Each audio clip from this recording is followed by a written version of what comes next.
Hello students, जय हिंद। आप सभी को मैं हूं शिव और आज रेलवे ग्रुप डी परीक्षा 2022 का 10 सितंबर का फर्स्ट शिफ्ट का एग्जाम नहीं हुआ है। तो फ्रेंड्स, जिन भी कैंडिडेट का अभी तक एग्जाम नहीं हुआ है या फिर आने वाले अगले शिफ्टों में है, तो इस वीडियो को आप लोग पूरा देखिएगा। इस वीडियो में हमने आपके लिए जीके और साइंस के एक्सपेक्टेड 45 क्वेश्चन को कवर करने वाले हैं। फ्रेंड्स, आपको बता दें कि ये सभी क्वेश्चन पिछले शिफ्टों पर बेस्ड होंगे, यानी रेलवे ग्रुप डी के अभी तक जितने भी शिफ्ट का एग्जाम हुआ है उसमें जिस टाइप के क्वेश्चन पूछे गए थे उस पर बेस्ड हमने इस 45 क्वेश्चन को बनाए हैं। तो फ्रेंड्स, अगर आपका भी एग्जाम आने वाले अगले शिफ्टों में है, इस 45 क्वेश्चन को जरूर पढ़ के जाना। इससे रिलेटेड क्वेश्चन आपके एग्जाम में जरूर देखने को मिलेगा। तो फ्रेंड्स, आपको बता दें कि अगर आप इसी तरह से रेलवे ग्रुप डी के हर एक शिफ्टों के पूरे रियल क्वेश्चन का एनालिसिस करना चाहते हैं, साथ ही में जीके और साइंस के डेली एक्सपेक्टेड 45 क्वेश्चन का प्रैक्टिस करना चाहते हैं, तो हमारे चैनल को सब्सक्राइब कीजिए, जहां आपको डेली इसी तरह से वीडियोस मिलती रहेंगी।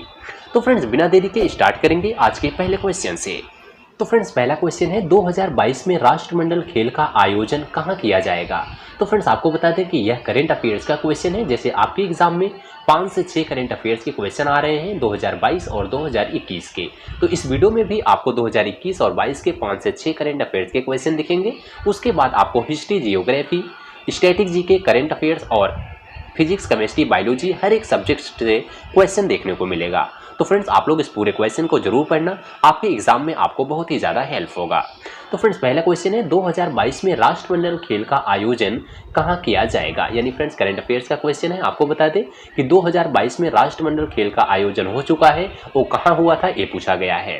तो आपको बता दें 2022 में राष्ट्रमंडल खेल का आयोजन ब्रिटेन के बर्मिंघम में हुआ था। कहाँ हुआ था? ब्रिटेन में हुआ था। कब हुआ था? आपको बता दें 2022 में जुलाई मंथ में हुआ था। कहाँ कब हुआ था? जुलाई मंथ में हुआ था, ब्रिटेन के बर्मिंघम में हुआ था। अगला क्वेश्चन है कि एशियाई कुश्ती चैंपियनशिप में रवि कुमार दहिया ने कौन सा पदक जीता था। तो फ्रेंड्स, आपको बता दें एशियाई कुश्ती चैंपियनशिप में रवि कुमार दहिया ने स्वर्ण पदक जीता था, यानी गोल्ड मेडल जीता था। इसका आंसर स्वर्ण पदक बिल्कुल सही होगा। आगे याद रखिएगा, क्वेश्चन पूछा जा सकता है। अगला क्वेश्चन है फ्रेंड्स कि एल रूट सर्वर प्राप्त करने वाला देश का पहला राज्य कौन सा है। तो फ्रेंड्स, इंपॉर्टेंट क्वेश्चन है, करंट अफेयर्स के बहुत अच्छे ही क्वेश्चन है कि एल रूट सर्वर प्राप्त करने वाला देश का पहला राज्य कौन सा बना है। तो राजस्थान बना है। तो याद रखिएगा, एल रूट सर्वर किसने प्राप्त किया है? राजस्थान ने प्राप्त किया है। अगला क्वेश्चन है पीएम नरेंद्र मोदी ने किस राज्य में एक कैंसर उपचार केंद्र का उद्घाटन किया है। तो फ्रेंड्स, आपको बता दें बहुत अच्छे इंपॉर्टेंट क्वेश्चन आ रहे हैं। प्रधानमंत्री नरेंद्र मोदी ने असम राज्य में, याद रखिएगा, असम राज्य में एक कैंसर उपचार केंद्र का उद्घाटन किया है। कहाँ किया है? असम में किया है। किसने किया है? पीएम नरेंद्र मोदी ने किया है। क्वेश्चन याद रखिएगा। अगला क्वेश्चन है फ्रेंड्स कि हाल ही में किसे हिंदी भाषा के लिए वर्ष 2021 का साहित्य अकादमी पुरस्कार मिला है। तो फ्रेंड्स, आपको बताना चाहेंगे दया प्रकाश सिन्हा को अकादमी पुरस्कार मिला है। किसे मिला है? दया प्रकाश सिन्हा को हिंदी भाषा के लिए वर्ष 2021 का साहित्य अकादमी पुरस्कार मिला है। याद रखिएगा, किसे मिला है? दया प्रकाश सिन्हा को मिला है। अगला क्वेश्चन है 11वीं हॉकी इंडिया जूनियर राष्ट्रीय चैंपियनशिप किसने जीती है। तो फ्रेंड्स, अच्छा क्वेश्चन है। 11वीं हॉकी इंडिया जूनियर राष्ट्रीय चैंपियनशिप जो है वो उत्तर प्रदेश की टीम ने जीता है। किसने जीता है? उत्तर प्रदेश की टीम ने जीता है। याद रखिएगा, 11वीं हॉकी इंडिया जूनियर राष्ट्रीय चैंपियनशिप किसने जीता है? उत्तर प्रदेश ने जीता है। अगला क्वेश्चन है friends, international association of working women का अवार्ड किसे मिला है। तो फ्रेंड्स, आपको बता दें international association of working women का अवार्ड जो है वो सुष्मिता सेन को दिया गया है। किसे दिया गया है? सुष्मिता सेन को दिया गया है। याद रखिएगा, क्वेश्चन करंट अफेयर्स में पूछा जा सकता है। अगला क्वेश्चन है 24 जनवरी को कौन सा दिवस मनाया जाता है। तो फ्रेंड्स, एक क्वेश्चन आपके एग्जाम में देखने को मिल रहा है, दिवस से पूछा जाता है। इसमें पूछा गया है 24 जनवरी को कौन सा दिवस मनाया जाता है। तो फ्रेंड्स, आपको बता दें कि 24 जनवरी को प्रत्येक वर्ष राष्ट्रीय बालिका दिवस मनाया जाता है। तो राष्ट्रीय बालिका दिवस इसका बिल्कुल सही आंसर होगा। पूछा जा सकता है कि राष्ट्रीय बालिका दिवस कब मनाया जाता है। तो याद रखिएगा, 24 जनवरी को मनाया जाता है। अगला क्वेश्चन फ्रेंड्स, देखिए, भारत सरकार ने नोटबंदी की घोषणा कब की थी। तो फ्रेंड देखिए, जीके जीएस का क्वेश्चन स्टार्ट हो गया। भारत सरकार ने नोटबंदी की घोषणा 8 नवंबर 2016 को की थी। क्वेश्चन पूछा जा सकता है, कई बार एग्जाम में पूछा हुआ क्वेश्चन है। याद रखिएगा, 8 नवंबर 2016 को भारत सरकार ने नोटबंदी की घोषणा की थी। अगला क्वेश्चन है ग्रेट बैरियर रीफ कहाँ स्थित है। तो फ्रेंड्स इंपॉर्टेंट क्वेश्चन है, सभी इंपॉर्टेंट क्वेश्चन है, आप लोग इससे पढ़ के जाइएगा। इससे रिलेटेड क्वेश्चन आपके एग्जाम में जरूर देखने को मिलेगा, क्योंकि फ्रेंड्स जितने भी एक्सपेक्टेड क्वेश्चन का हमने आपको प्रैक्टिस कराते हैं उससे रिलेटेड क्वेश्चन आगे के एग्जाम में देखने को मिल रहा है। इसलिए फ्रेंड्स इसको इन सभी क्वेश्चन को पढ़ के जाना, आपको भी बहुत ही ज़्यादा आपको हेल्प होगा। ग्रेट बैरियर रीफ कहाँ स्थित है, तो आपको बता दें कि ग्रेट बैरियर रीफ प्रशांत महासागर में स्थित है। कहाँ स्थित है, पूछा जाएगा किस सागर में स्थित है, तो प्रशांत महासागर में ग्रेट बैरियर रीफ स्थित है। अगला क्वेश्चन है फ्रेंड्स कि एक मनुष्य 1 मीटर से कम दूरी वस्तु को स्पष्ट नहीं देख सकता है, वह व्यक्ति किस दोष से पीड़ित है। तो फ्रेंड्स अच्छा क्वेश्चन है, आपको बता दें जब एक मनुष्य 1 मीटर की कम दूरी की वस्तु को स्पष्ट नहीं देख सकता है, वह व्यक्ति किस दोष से पीड़ित है। तो आपको बता दें कि जब भी कोई वस्तु निकट की वस्तुओं को देख सकता है तो उसे निकट दृष्टि दोष होती है, जब कोई व्यक्ति दूर की वस्तुओं को देखता है तो उसे दूर दृष्टि दोष होता है। इसमें कहा गया है कि 1 मीटर वस्तु की को नहीं देख सकता है, तो यानी ध्यान देना दूर की वस्तुओं को देख सकता है तो इसका आंसर होगा दूर दृष्टि दोष। जो चीजें देखेगा वही दोष होगा, तो दूर दृष्टि दोष यानी दूर की वस्तुओं को देख सकता है तो इसका आंसर होगा दूर दृष्टि दोष। अगर निकट की वस्तुओं को देखेगा तो निकट दृष्टि दोष होगा, याद रखिएगा। अगला क्वेश्चन है जिस न्यूनतम ताप पर कोई पदार्थ जलना शुरू करता है उस पदार्थ को क्या कहते हैं। तो फ्रेंड्स आपको बता दें जिस न्यूनतम ताप पर कोई पदार्थ जलना शुरू करता है उसे उस पदार्थ का ज्वलन ताप कहते हैं। तो फ्रेंड्स इसका आंसर ज्वलन ताप बिल्कुल सही होगा। आपको बताना चाहेंगे कि इस क्वेश्चन में पूछा जा सकता है कि दूरदृष्टि दोष के लिए किस लेंस का उपयोग किया जाता है, यानी दूरदृष्टि दोष का रोग को दूर करने के लिए किस लेंस का उपयोग करेंगे। तो याद रखना दूरदृष्टि दोष के लिए हमेशा उत्तल लेंस का उपयोग करते हैं और निकट दृष्टि दोष के लिए अवतल लेंस का उपयोग करते हैं, याद रखिएगा। दूर दृष्टि दोष के लिए उत्तल और निकट दृष्टि दोष के लिए अवतल लेंस का उपयोग किया जाता है। इससे रिलेटेड क्वेश्चन आपके एग्जाम में पूछा जा सकता है। अगला क्वेश्चन है फ्रेंड्स कि उच्च न्यायालय के न्यायाधीशों की सेवानिवृत्ति की अधिकतम उम्र सीमा क्या है। तो फ्रेंड्स आपको बता दें उच्च न्यायालय के न्यायाधीशों की जो सेवानिवृत्ति की अधिकतम सीमा है वो है 65 वर्ष। तो इसका आंसर याद रखिएगा 65 वर्ष उच्च न्यायालय के न्यायाधीशों की सेवानिवृत्ति की अधिकतम उम्र सीमा है। अगला क्वेश्चन है कि राजा राम मोहन राय इंग्लैंड जाने के पश्चात किसने ब्रह्म समाज की बागडोर संभाली, यानी राजा राम मोहन राय इंग्लैंड जब गए थे उसके बाद ब्रह्म समाज की बागडोर किसने संभाली थी। तो याद रखिएगा रामचंद्र विद्यावगीश ने राजा राम मोहन राय के इंग्लैंड जाने के बाद ब्रह्म समाज की बागडोर संभाली थी। तो किसने संभाला था, रामचंद्र विद्यावगीश ने संभाला था। अगला क्वेश्चन है कि युद्ध की घोषणा या शांति का फैसला करने में कानूनी रूप से सक्षम कौन होता है। तो फ्रेंड्स आपको बताना चाहेंगे कि युद्ध की घोषणा या फिर शांति का फैसला कराने में कानूनी रूप से राष्ट्रपति सक्षम होते हैं। तो इसका आंसर राष्ट्रपति बिल्कुल सही होगा। अगला क्वेश्चन है 11वीं पंचवर्षीय योजना का उद्देश्य क्या था। तो आपको पूछा गया है कि 11वीं जो पंचवर्षीय योजना था उसका उद्देश्य क्या था। तो आपके ऑप्शन में देखने को मिलेगा समाविष्ट आर्थिक वृद्धि। तो इसका आंसर हो जाएगा समाविष्ट आर्थिक वृद्धि 11वीं पंचवर्षीय योजना का उद्देश्य था। अगला क्वेश्चन है फ्रेंड्स कि लाफिंग गैस का रासायनिक नाम क्या होता है। तो फ्रेंड्स आपको बता दें लाफिंग गैस का रासायनिक नाम नाइट्रस ऑक्साइड होता है। तो इसका आंसर नाइट्रस ऑक्साइड बिल्कुल सही होगा। क्वेश्चन बन सकता है कि नाइट्रस ऑक्साइड किसका नाम है, तो लाफिंग गैस का नाम है या फिर लाफिंग गैस का रासायनिक नाम नाइट्रस ऑक्साइड होता है। अगला क्वेश्चन है कोशिका का रसोई घर किसे कहा जाता है। तो फ्रेंड्स आपको बता दें यह रिपीटेड क्वेश्चन है, पिछले शिफ्ट में क्वेश्चन पूछा हुआ क्वेश्चन है रेलवे ग्रुप डी के एग्जाम में। कोशिका का रसोई घर किसे कहा जाता है, तो क्लोरोप्लास्ट को कोशिका का रसोई घर कहा जाता है। तो इसका आंसर क्लोरोप्लास्ट बिल्कुल सही होगा।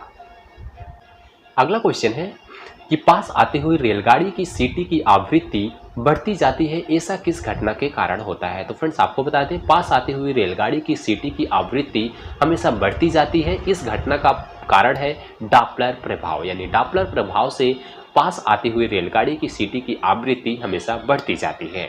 किसके कारण, डॉपलर प्रभाव के कारण। अगला क्वेश्चन है मोहिनी अट्टम एक पारंपरिक नृत्य है, इस नृत्य की उत्पत्ति भारत के किस राज्य में हुई थी। तो यानी पूछा गया है जो मोहिनी अट्टम है वो किस राज्य का नृत्य है। तो याद रखिएगा मोहिनी अट्टम केरल राज्य का नृत्य है। तो नृत्य से भी क्वेश्चन बन सकता है, याद रखिएगा मोहिनी अट्टम केरल राज्य का नृत्य है। अगला क्वेश्चन है फ्रेंड्स कि राष्ट्रीय विकास परिषद का गठन किस वर्ष किया गया था। तो फ्रेंड्स आपको बता दें राष्ट्रीय विकास परिषद का गठन सन 1952 ईस्वी में किया गया था। कब किया गया था? 1952 ईस्वी में क्वेश्चन पूछा जा सकता है। अगर इसके अध्यक्ष की बात करें यानी राष्ट्रीय विकास परिषद के अध्यक्ष कौन है फ्रेंड्स, क्वेश्चन पूछा जा सकता है। तो इसके अध्यक्ष होते हैं प्रधानमंत्री, यानी भारत के प्रधानमंत्री राष्ट्रीय विकास परिषद के अध्यक्ष होते हैं। अगला क्वेश्चन है फ्रेंड्स कि संसद के दोनों सदनों के संयुक्त अधिवेशन की अध्यक्षता कौन करता है। तो फ्रेंड्स आपको बता दें कि संसद के दोनों सदनों के संयुक्त अधिवेशन की अध्यक्षता लोकसभा अध्यक्ष करते हैं। कौन करता है? लोकसभा अध्यक्ष करते हैं। बात हो रही है संसद के दोनों सदनों की, तो संसद के दो सदन कौन कौन से हैं आपको बता दे रहे हैं। संसद के दो सदन होते हैं लोकसभा और राज्यसभा। तो फ्रेंड्स लोकसभा और राज्यसभा क्वेश्चन बन सकता है कि संसद के दो सदन कौन कौन से हैं, लोकसभा और राज्यसभा। इन दोनों सदनों की अधिवेशन की अध्यक्षता कौन करता है? तो लोकसभा अध्यक्ष करते हैं। इसका आंसर लोकसभा अध्यक्ष बिल्कुल सही होगा। अगला क्वेश्चन है फ्रेंड्स कि तंतु प्रकाशिक संचार में संकेत किस रूप में प्रभावित होता है। तो फ्रेंड्स आपको बता दें तंतु प्रकाशिक संचार में संकेत जो होता है वो प्रकाश तरंग के रूप में प्रवाहित होता है। इसका आंसर प्रकाश तरंग बिल्कुल सही होगा। अगला क्वेश्चन है नाभिकीय ऊर्जा प्राप्त करने के लिए किस तत्व का प्रयोग किया जाता है। तो फ्रेंड्स आपको बता दें नाभिकीय ऊर्जा प्राप्त करने के लिए हमेशा यूरेनियम का प्रयोग किया जाता है। किसका प्रयोग किया जाता है? यूरेनियम का प्रयोग किया जाता है। क्वेश्चन इंपॉर्टेंट है, इसे याद रखिएगा, आगे पूछा जा सकता है। अगला क्वेश्चन है किसकी उपस्थिति के कारण किस पादप कोशिका और पशु कोशिका में अंतर पाया जाता है। तो फ्रेंड्स आपको बता दें पादप कोशिका और पशु कोशिका में अंतर जो होता है वो कोशिका भित्ति के कारण पता लगता है, यानी कोशिका भित्ति इसका बिल्कुल सही आंसर होगा। कोशिका भित्ति की उपस्थिति के कारण किसी पादप कोशिका और पशु कोशिका में अंतर किया जाता है। अगला क्वेश्चन है वायु की गति किसके द्वारा मापी जाती है। तो फ्रेंड्स इंपॉर्टेंट क्वेश्चन है, वायु की गति को किसके द्वारा मापा जाता है? एनीमोमीटर के द्वारा वायु की गति को मापा जाता है। याद रखिएगा क्वेश्चन बन सकता है कि वायु की गति को किसके द्वारा मापा जाता है? एनीमोमीटर द्वारा मापा जाता है। अगला क्वेश्चन है फ्रेंड्स कि इंदिरा गांधी स्वर्ण कप का संबंध किस खेल से है। तो फ्रेंड्स आपको बता दें कि इंदिरा गांधी स्वर्ण कप का संबंध जो है वो अंतर्राष्ट्रीय हॉकी प्रतियोगिता से है। यानी क्वेश्चन पूछा जाएगा इंदिरा गांधी स्वर्ण कप किससे संबंधित है? तो अंतर्राष्ट्रीय हॉकी प्रतियोगिता से संबंधित है। अगला क्वेश्चन फुल फॉर्म से पूछा गया है। फ्रेंड्स आपको बता दें कि आपके एग्जाम में फुल फॉर्म से भी क्वेश्चन पूछा जा सकता है। 9 सितंबर के सेकंड शिफ्ट में या फर्स्ट शिफ्ट में एक फुल फॉर्म से क्वेश्चन पूछा गया था। इसमें पूछा गया है कि नासा का पूर्ण रूप क्या है, यानी नासा का पूरा नाम बताना है। तो आपको बता दें कि नासा का जो फुल फॉर्म होता है national aeronautics and space administration होता है। तो याद रखिएगा national aeronautics and space administration NASA का पूरा नाम होता है। बात हो रही है नासा की, तो फ्रेंड्स इससे रिलेटेड क्वेश्चन आपको बता दें कि नासा की स्थापना कब हुई थी, क्वेश्चन बन सकता है। तो 7 अप्रैल 1945 को नासा की स्थापना हुई थी। अगर इसके मुख्यालय की बात करें तो नासा का मुख्यालय वाशिंगटन डीसी है।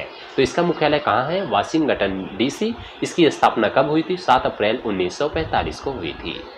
अगले क्वेश्चन को देखते हैं फ्रेंड्स। अगला क्वेश्चन है किस महापुरुष की जयंती राष्ट्रीय युवा दिवस के रूप में मनाई जाती है। तो फ्रेंड्स आपको बता दें राष्ट्रीय युवा दिवस के रूप में स्वामी विवेकानंद की जयंती मनाई जाती है। स्वामी विवेकानंद की जयंती किसके रूप में मनाई जाती है? राष्ट्रीय युवा दिवस के रूप में मनाई जाती है। कब मनाया जाता है? 12 जनवरी को मनाई जाती है। तो फ्रेंड्स याद रखिएगा 12 जनवरी को राष्ट्रीय युवा दिवस मनाया जाता है। किसके जयंती के रूप में? स्वामी विवेकानंद की जयंती के रूप में। अगला क्वेश्चन है फ्रेंड्स कौटिल्य के अर्थशास्त्र में किस पहलू पर प्रकाश डाला गया है, यानी जो कौटिल्य द्वारा रचित अर्थशास्त्र है वो किस पहलू पर प्रकाश डाला गया है? तो राजनीतिक नीतियां पर प्रकाश डाला गया है। अर्थशास्त्र में राजनीतिक नीतियां के ऊपर प्रकाश डाला गया है। बात हो रही है अर्थशास्त्र, पूछा जा सकता है कि अर्थशास्त्र किसके द्वारा रचित है? तो कौटिल्य के द्वारा रचित है। अगला क्वेश्चन है फ्रेंड्स कि हिस्टोलॉजी शब्द का प्रयोग सर्वप्रथम किसने किया था? तो फ्रेंड्स आपको बता दें, हिस्टोलॉजी शब्द का प्रयोग सबसे पहले मेयर ने किया था। किसने किया था? मेयर ने किया था। इसका आंसर मेयर बिल्कुल सही होगा। अगला क्वेश्चन है, श्वेत प्रकाश जब प्रिज्म से होकर गुजरता है तो कौन सा वर्ड सबसे अधिक विचलित होता है? तो फ्रेंड्स आपको बता दें, श्वेत प्रकाश जब प्रिज्म से होकर गुजरता है तो सबसे ज़्यादा बैगनी रंग का विचलन होता है। किस रंग का विचलन होता है? बैगनी रंग का सबसे ज़्यादा विचलन होगा और सबसे कम जो है वो लाल रंग का विचलन होता है।